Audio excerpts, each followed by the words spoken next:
Ever wondered how the water industry in England and Wales ended up the way it is today?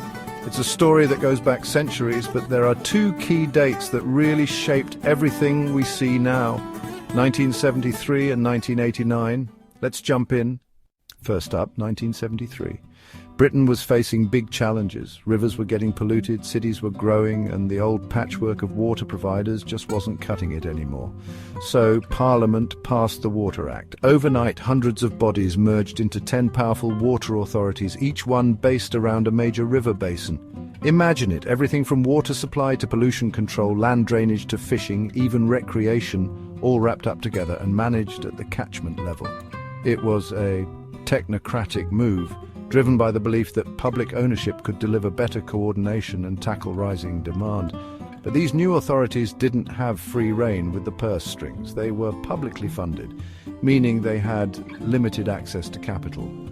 Alongside them, some private water companies continued serving specific towns. These would become the famous water-only companies later on. Fast forward to 1989, and we hit the second big turning point: privatization. The government decided to shake things up.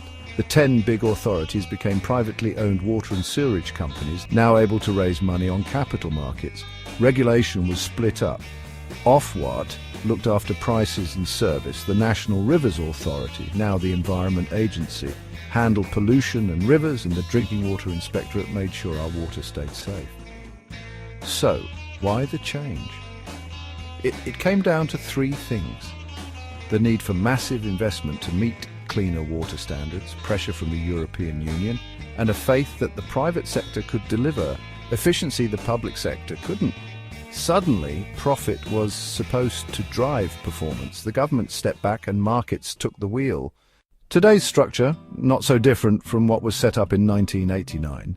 There are fewer water-only companies now, thanks to mergers, but the regional model remains. Most companies are privately financed by pension funds, infrastructure investors, and more. In Scotland and Northern Ireland, though, water is still publicly owned. But here's the twist: this way of doing things isn't universal.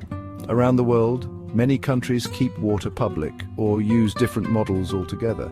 Some places tried privatization and then switched back. The UK's approach is unique and not everyone's cup of tea. So next time you turn on your tap, remember, the water you're drinking is the result of centuries of evolution, two big turning points and a structure that's still changing today. The future? Well, with challenges like climate change and water scarcity, the next chapter might look very different indeed.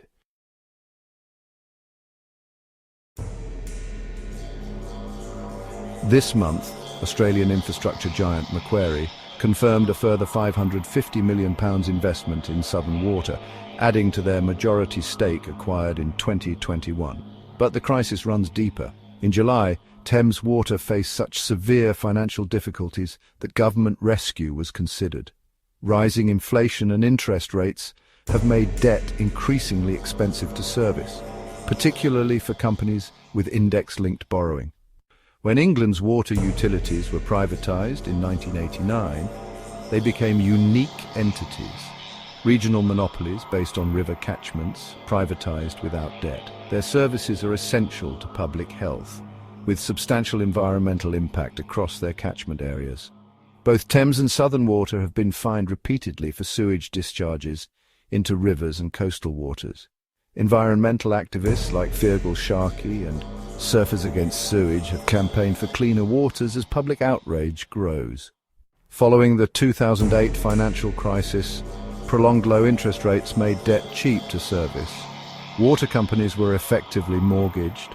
Private equity and institutional investors loaded companies with debt, then extracted sizable profits as dividends rather than reinvesting. As the Bank of England aggressively raised rates to control inflation, servicing substantial debts became increasingly difficult.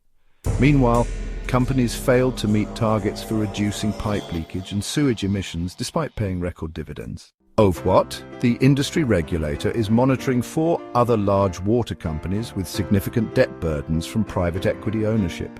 The regulator has urged companies to develop social contracts with customers and communities, but response has been mixed. The solution requires tighter regulation and special status for utilities crucial to public health and environmental protection. Water companies should have clear public duties in their Articles of Association, preventing the debt dependency that has characterized over-privatization. Similar principles should apply to other core utilities: energy, transport and communications. Under a responsible capitalism model, these lessons could ultimately apply to all major companies serving the public interest.